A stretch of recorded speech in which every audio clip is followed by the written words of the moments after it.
Welcome to another amazing episode of Raising Private Money.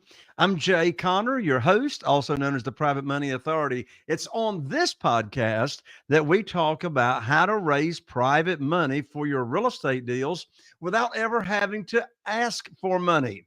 Well, today I've got a very, very special guest that is actually successfully directed over $70 million into strong cash flowing Airbnbs across the country. He is an Airbnb expert, AKA nerd. He knows the data, he knows the numbers, he knows how to slice it and dice it 1,000 different ways to find out if the property will be a successful Airbnb or not. Well, listen to his success rate. My guest has got a 100% success rate across 150 properties for helping his clients acquire cash flowing Airbnbs. So, what are you going to learn in this podcast and why stay all the way to the end? Well, in this show, you're going to learn how to find a property that can be a profitable Airbnb because most properties are not. But my guest today is going to show you exactly how to do it. In just a moment, you're going to meet my special guest, Mr. John Bianchi, right after this. If you're a real estate investor and are wondering how to raise and leverage private money to make more profit on every deal, then you're in the right place. On Raising Private Money, we'll speak with new and seasoned investors to dissect their deals and extract the best tips and strategies to help you get the money, because the money comes first. Now here's your host, Jay Conner. Well, hello there, John. Welcome to the show. Thanks, Jay, for having me. I appreciate it. Great intro. Absolutely. Well, it's been quite a while since I had anyone here on the show that was specifically niched in Airbnbs.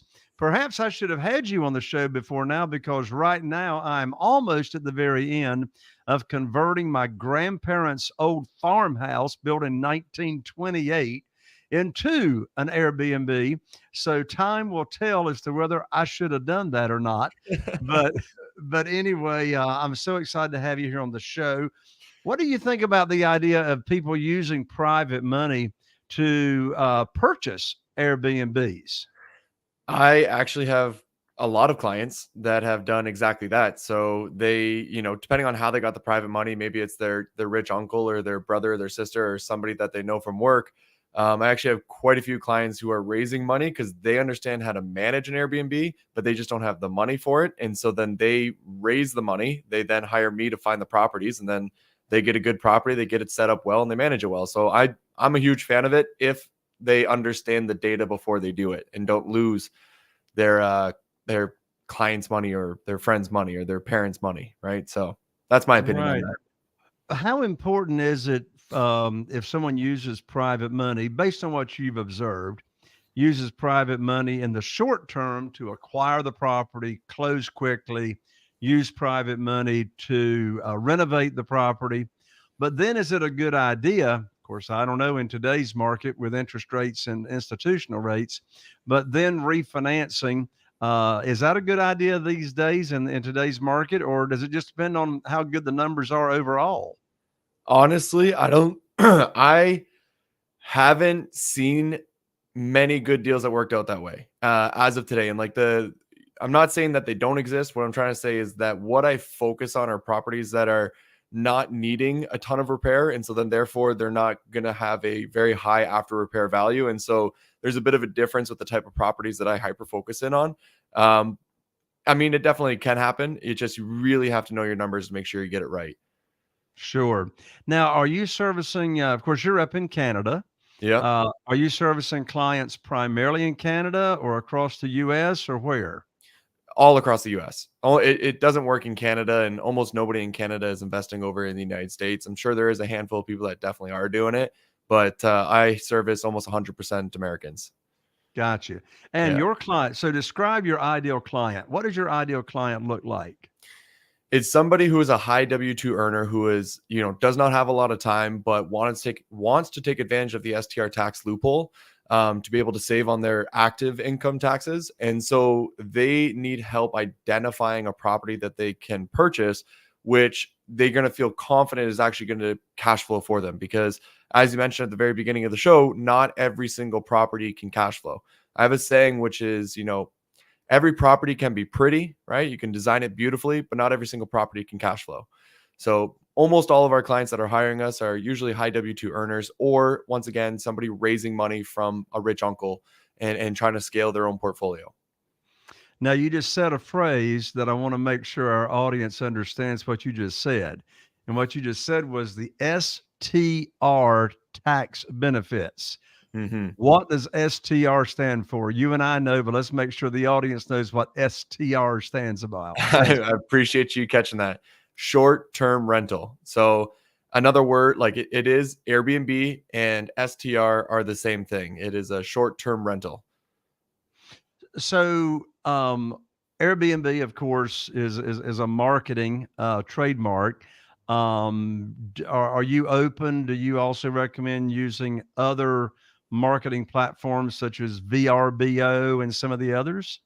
Yeah, in some markets, you need to be on both. So, what I like to call traditional vacation rental markets, such as like your Gatlinburgs, those areas have always traditionally been on VRBO, and they have slowly transitioned over to Airbnb.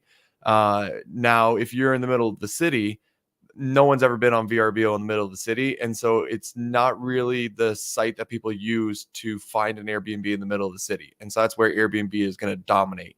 So it really does just depends on the market that you're in. And then if you're over in Europe, you're probably going to be on booking.com and Expedia and different sites like that on top of Airbnb and whatnot. So yeah, it's just market dependent, I would say.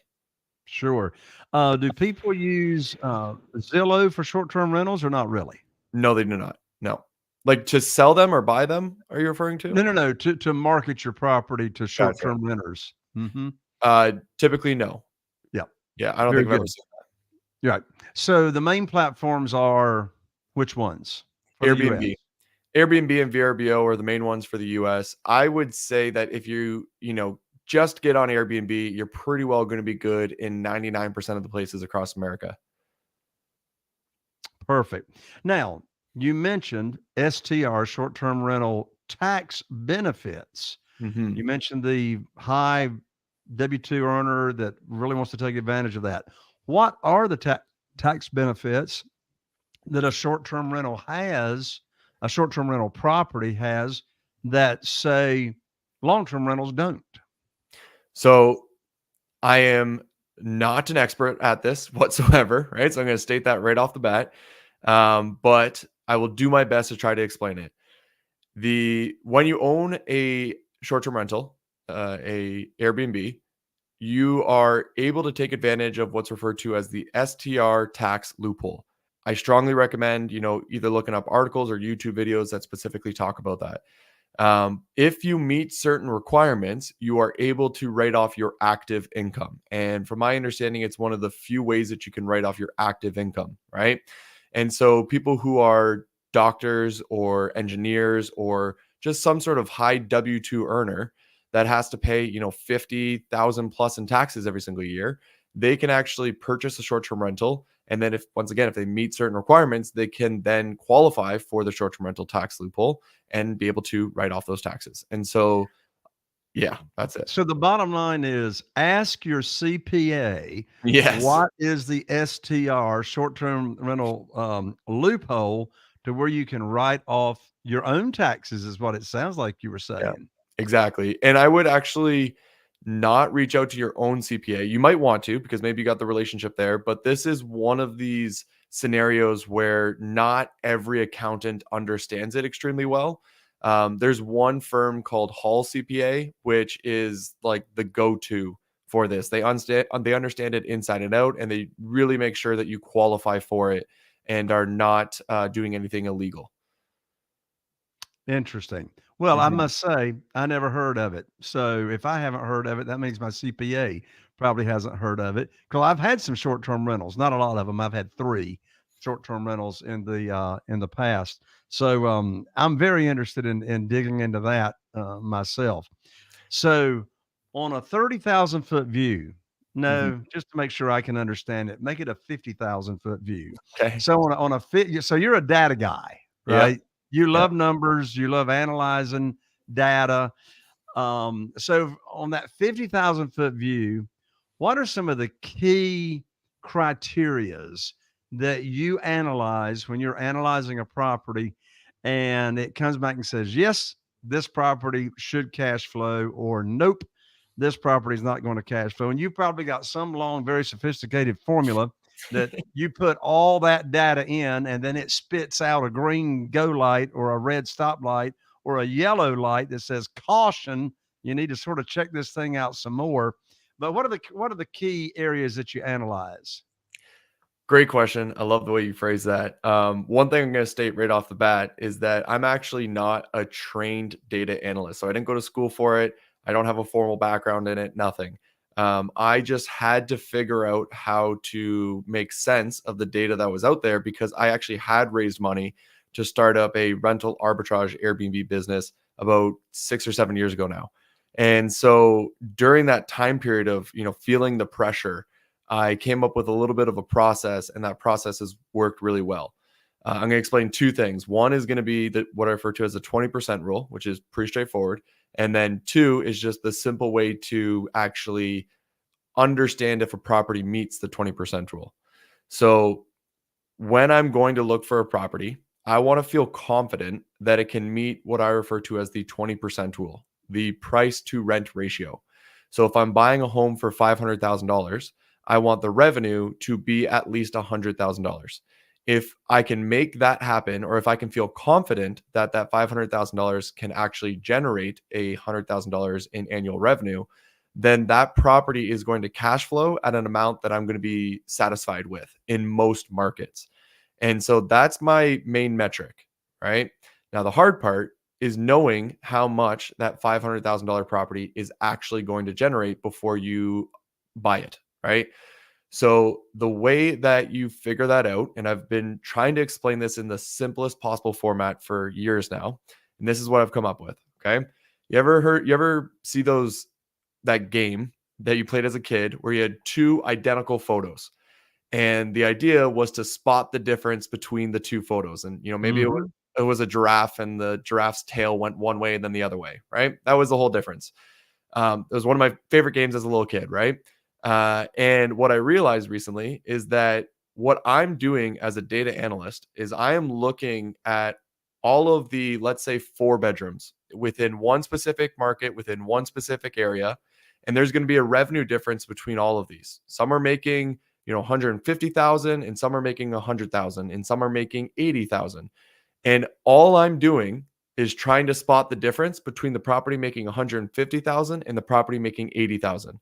And it's like playing that game where you're quite literally going back and forth between the photos and saying, why would this one make 150 and this one make 80, right? Because that's how big of a variance there definitely can be between the exact same property in the exact same area. And so what I've been trying to explain to people is that the top performing properties have things that the underperforming properties do not have. And if you can spot the difference, if you can just understand what these ones have that these ones don't have, you will understand what the revenue drivers are for that market. And so then once you understand what the revenue drivers are, you can then understand if the property that you're looking at to purchase has those revenue drivers. And if it does, then you can feel confident that it could potentially make the 150,000. And if it doesn't, then you might be lowering yourself to the $100,000 category. And that's just how you would go through that. You would just repeat that process over and over and over again until you felt abundantly confident that the property you're about to purchase was going to meet the 20% rule. So when you are doing this comparison to come up with a answer as to whether the subject property should be a go or not a go, how do you know what the other properties are making? How do you So know there, their revenue? so there's a website out there that's existed for about 8 years now, and it's called AirDNA, Mhm. and it's airdna.co. That website records the calendar of every single Airbnb that exists across America. Actually, the entire world. Sorry, across the entire world. And what it's doing is it's trying to predict how much that property is making based off of the bookings that it's seeing come through on the calendar. Mm-hmm. And so the algorithm is just recording every single Airbnb, recording the calendar. What's the nightly rate? Did it get booked? Did it get blocked? And then eventually it comes up with this annual revenue number. And then AirDNA has taken all that information and pulled it together in a nice format, which is very easy to read and to go through. There's about 4 other websites, maybe even 6 at this point, but really there's only like AirDNA is the one I've been using for 7 years, and I find it to be the most useful and easiest to navigate out of all of them. Okay. So you're using AirDNA, using that software to give you the revenue of the other properties. So back to the comparison of properties. Um, in your experience, what are some of the main revenue drivers that you can have two comparable properties? One's bringing in 80,000, one's bringing in 150,000. What's that $150,000 property got to offer that the $80,000 a year property doesn't? So every single market's going to be different. So every single time you go into a market, you got to figure out what are the revenue drivers for that specific market. But just some general examples here is it usually comes down to the property being bigger, better, or more luxurious and having something that the other one just straight up does not have. So, with a big $70,000 difference like that, what you might find is that the property would have the one making 150,000 would have a pool, a large backyard with maybe a pickleball court in it and maybe a putting green in it. And it's got, 2 extra living rooms inside and one's filled with a game room, the other one's filled with a movie theater. And it's really just offering a wide variety of additional amenities that are going to make the place worth a lot more money. And then the home doing 80,000, likely has none of that. And maybe it wasn't marketed as well. In other words, the photos are not taken nearly as well and it's not showing nearly as desirable in comparison to the other one. And so those can be some very clear reasons as to why one property would be making more than the other property. That makes sense. And one thing that I have done in my real estate investing business for years is when I have a property that we have renovated, and I mean, it's absolutely drop dead gorgeous, ready for Southern Living magazine pictures. And we stage them to the hilt. I mean, we stage them to the hilt. Well, what I've done for years, in addition to having an excellent professional photographer with the pictures, but we also, by that same company, we create a music video of touring the outside. We got drone footage. We've got walking through the entire inside of the home, and this fantastic music is pumping and playing in the background. You're seeing all the staging. How important do you think that might be? So the websites, VRBO and Airbnb, they actually don't allow videos. Mm. Yeah, so we have not been able to do that. And so all we have are the photos that we take. And then therefore the photos that we take are extraordinarily important to get done well. So if they did allow it, I'm sorry, go ahead. no, I was gonna say if it did allow it, it would change things. I would say there would be like tons of those videos all over the place and trying to really show them off. And I guarantee people from LA and New York would try to make the most amazing, beautiful videos so that you would be dying to go to this place, right? But they just don't allow it for whatever reason. Do they allow a link in the listing that takes you off of their site that you can go see the video elsewhere? They do not.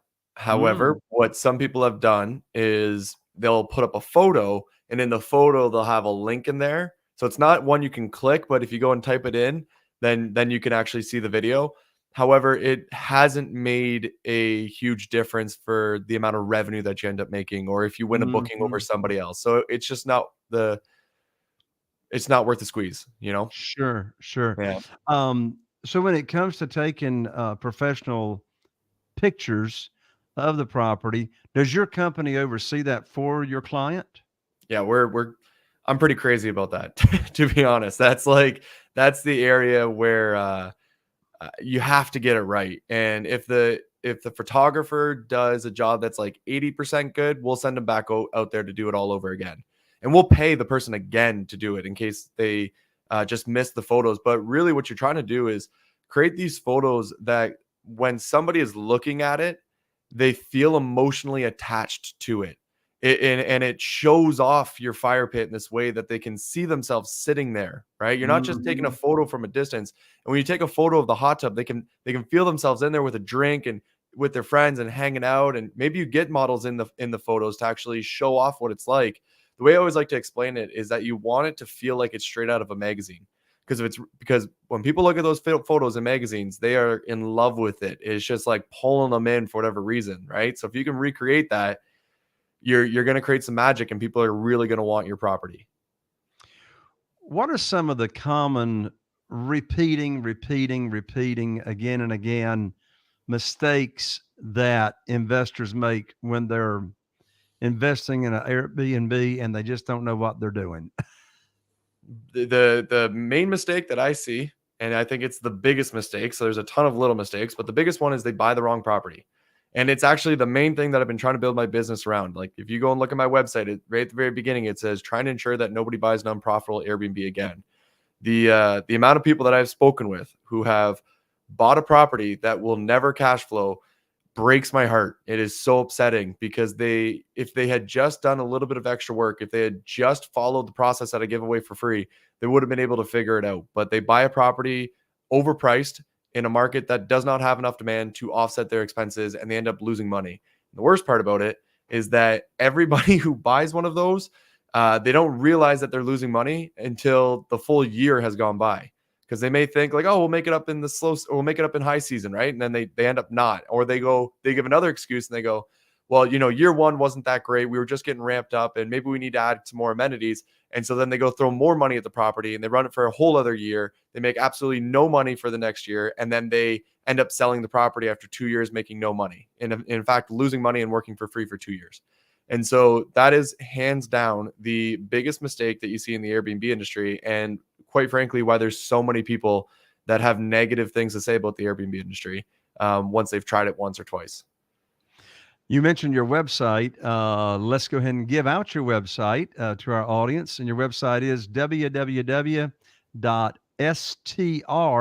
which stands for short-term rental, www.strsearch.com, strsearch.com. So when someone goes to that website, what are the benefits of going to the website? The main thing that I've been trying to do, again, is to ensure that nobody buys an unprofitable Airbnb. And to be able to do that, I can't gatekeep my process. That's how I logically think about it. And so I have created 6 free Airbnb data courses. So if you go to that website, you go to the top right corner, it's going to say free courses. You can click that. And 5 of those courses are about anywhere from 2 hours to 3 hours long. And there's one course called the Bianchi method, which is a 40-hour long course teaching every single step of the process that I used to be able to identify the 150 plus properties that are all cash flow positive over the past 2 years. And so what I'm really trying to do is build trust within the community so that people have a reliable resource and a reliable process that they can use to be able to find profitable properties. And if they want to hire us because they don't want to do the work or they don't have the time, they have that option. So let's talk about that process or the service that you and your team offer to your clients. So from start to finish, let's say that I contact you and I'm interested in your services. What does that list of services look like? So the main service that we have is what we refer to as the property finder service. You hire us to be able to identify which property you should purchase. And it's quite literally that simple. So if you have over $150,000 of cash ready to go towards the closing costs, the down payment, the furniture, and the renovation, then we're going to be able to help identify a property for you that we believe is going to be a strong cash flowing property and also just be a good real estate purchase, right? So that's the end goal. You're also going to get connected with all of our preferred vendors, whether it be a realtor that we have been working with for a while, a lender that we've been working with, the designers, or whatever else it is that you're going to need to be able to bring that property to life, right? Now, the actual process of how we identify the property to determine which property you should get is based off of all the research that we've done over the past 2 years. So I've researched over 300 plus markets, and I've identified a handful of those markets that I believe to be the best cash flowing markets across America. And it's my job to ensure that you get a cash flowing property. So then therefore, the more cash flow potential that you can get from a property, the more likely you are to be able to make it work, even if you screw up, right? So if you were to come to me and say, hey, I want to buy a property in Boise, Idaho, I would say, hey, sorry, that's not going to work. I don't believe that there's strong cash flowing properties in Boise, Idaho. So I'm not going to tell you to buy a property in Boise. And so instead, if you come to me and you said, hey, I'm open to go, into any of the markets that you've identified across America that you think are going to be best for me based on my budget, can you help me find a property? That's where we're going to be able to come into play and help you identify that property. Does that make sense? Yeah, that does make sense. What is what's a good rule of thumb, if there is a rule of thumb, for, of course, it's going to depend on the square footage, number of beds, number of baths, but do you have like a formula or an estimator as to how much you should plan on budgeting to furnish your Airbnb? I don't have a great number. As you said, it does matter. It does vary. Then on top of that, it really depends on the amenities. That's going to be, are you going to be putting a pickleball court in? Are you putting an above ground pool? All of these things are going to greatly change the amount. I think a rule of thumb that I've heard quite a bit is that if you're going to budget for what it's going to cost you, budget anywhere from, I think it's $3,000 to $5,000 per room.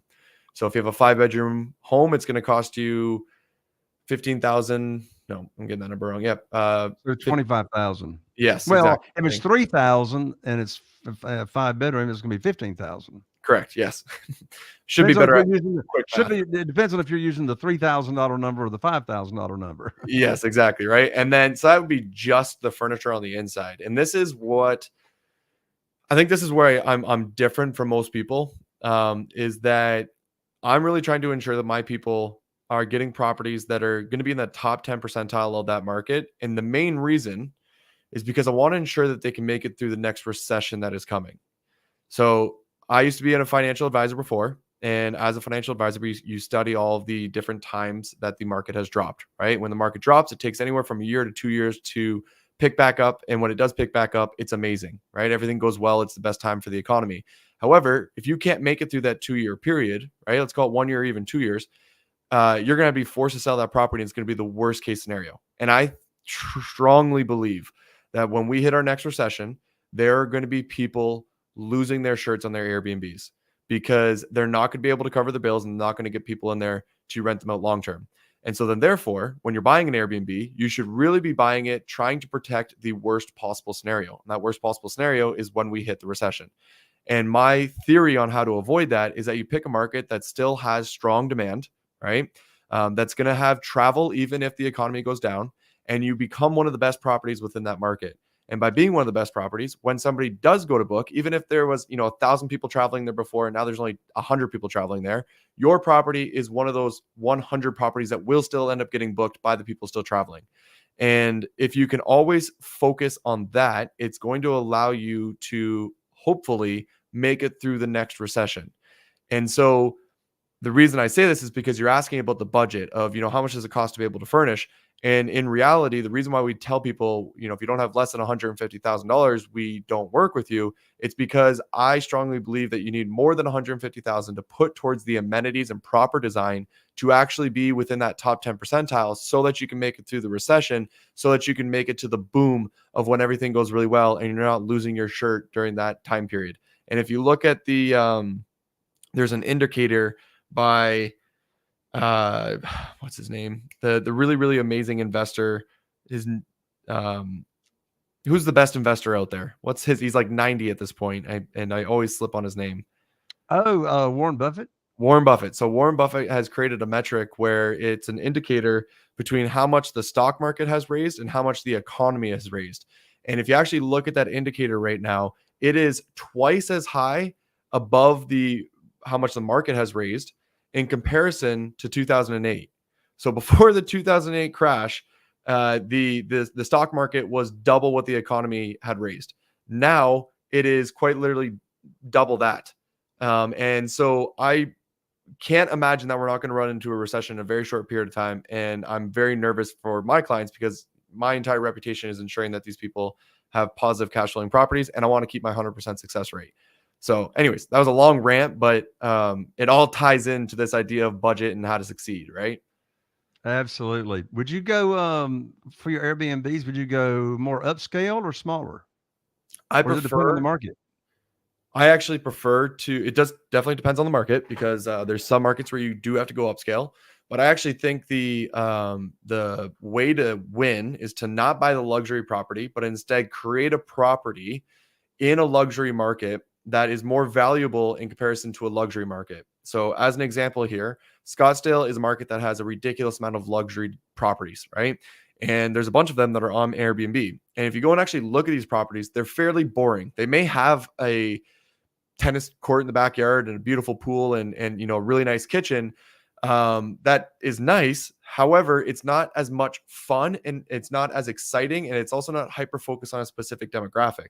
And so what I actually prefer to do is to find properties that are considered to be regular boring properties, and then making them really exciting depending on the demographic that you're trying to focus on. So if you are going to be focusing on families for that market, try to figure out every single amenity that you could possibly add to that property that's going to make it extraordinarily fun for the kids, and go above and beyond just the game room. But if you do a game room, make sure that the colors that you use are very bright and fun and colorful colors that kids are excited about, right? Don't make it a adult one unless you are trying to focus on adults, right? And so I don't advise my clients to buy luxury properties, and we haven't. And so then therefore we've made it work by buying what I would refer to as these average properties. Okay. Yeah. I understood that. I think I understood the answer. You said don't lean towards luxury properties, lean towards boring properties that can become exciting. Exactly. Yeah. Sorry. Sometimes I go a little too deep, but one of my favorite examples is that in a market that we're in, somebody bought a $2 million property and they're making over $200,000 with that property. We bought a $1 million property and we are making over $200,000 with that property. And so we've literally been able to match their revenue with half the purchase price. Love it. Yeah. Love it. Yeah. Well, what an interview here, John. One more time, let's give out your contact information, www.strsearch.com, standing for short-term rental search.com, strsearch.com.